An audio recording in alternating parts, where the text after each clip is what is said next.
The dilemma of life mostly arises not from the material itself, but from the so-called normal money mindset surrounding us. It seems that if your thoughts and actions differ from the majority, you are considered abnormal or unconventional. So most of the time, in order to appear normal, we often stop being ourselves, lose our direction in the financial world, and ultimately miss the opportunity to truly become wealthy. In fact, most people in this world are not wealthy.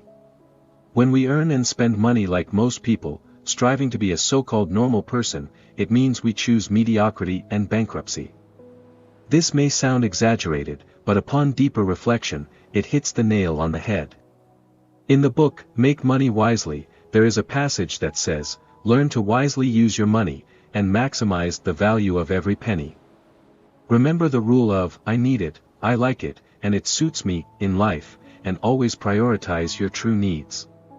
However, in real life, how many people can truly achieve this? Very, very few.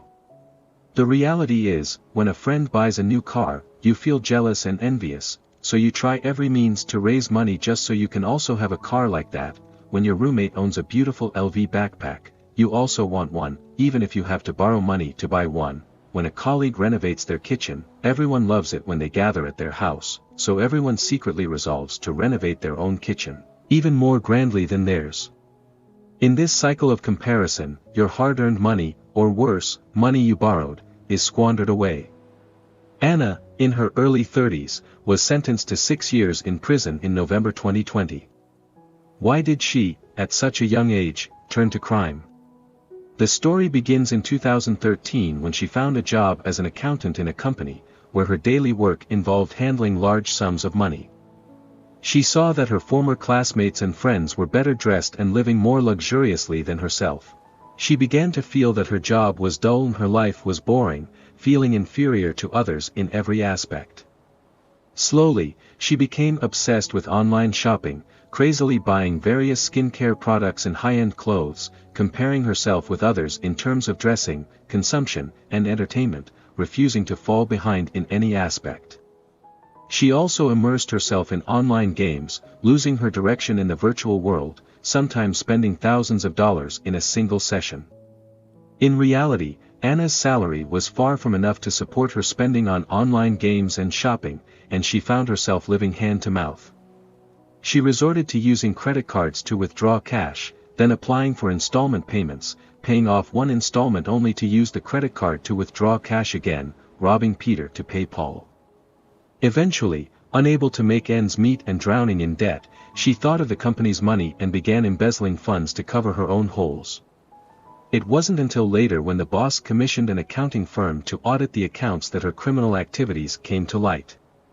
She embezzled a total of $1.57 million in company funds and was eventually arrested and sentenced to 6 years in prison.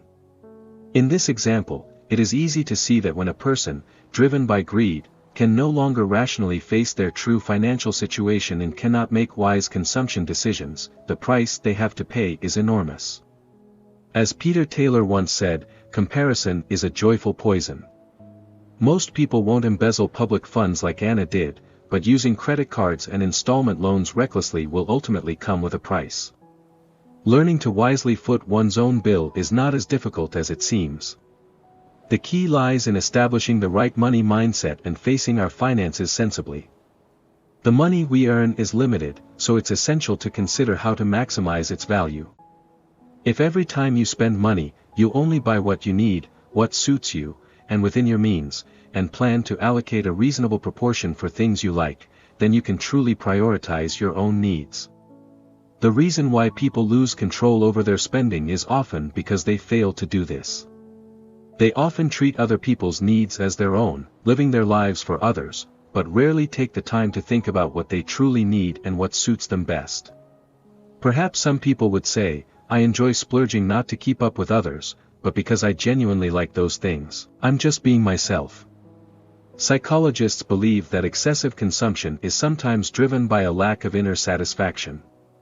When you excessively enjoy buying various goods, it's because you lack genuine satisfaction inside, and you try to showcase your superiority through visible goods to mask your inner insecurities.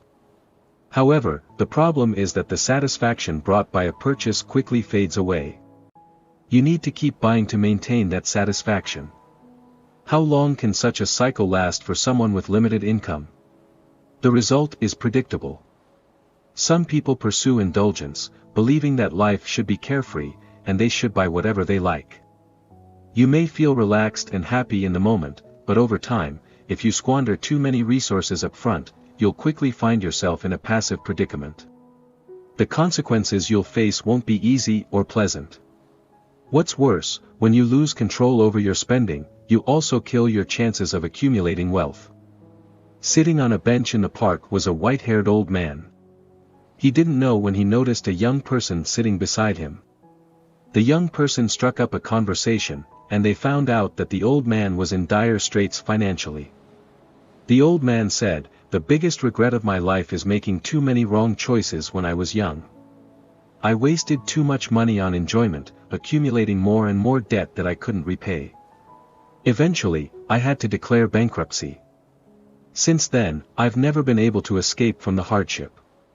The things I spent so much money on are now cluttering up my room, most of them useless, just a pile of garbage.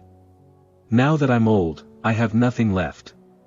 How many people will utter the same lament in their old age? Indeed, life should be full of happiness, and we shouldn't be overly concerned about money itself. But clearly, while wanting to pursue a carefree life, we unwittingly fall into financial traps due to endless buying. Accumulating more and more possessions doesn't necessarily bring us freedom. In fact, true freedom lies not in having a lot but in having just enough. It means that you won't blindly consume excessively just to keep up with others and highlight your status. You won't sacrifice the opportunity to create wealth for short-lived happiness. There was a girl in Japan who worked at a company with an average income, but at the age of 33, she managed to buy 3 houses. How did she do it? The girl was very thrifty.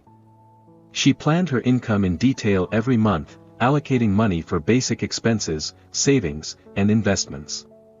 Her lifestyle was very simple. While her colleagues bought designer bags, she used a good quality backpack for years, and while they went to restaurants for lunch, she insisted on bringing homemade food to the office. She said that if her spending exceeded her income, she wouldn't be able to save or invest. It was because of this correct money mindset that she was able to save as much money as possible while ensuring her basic living conditions and gradually accumulating assets.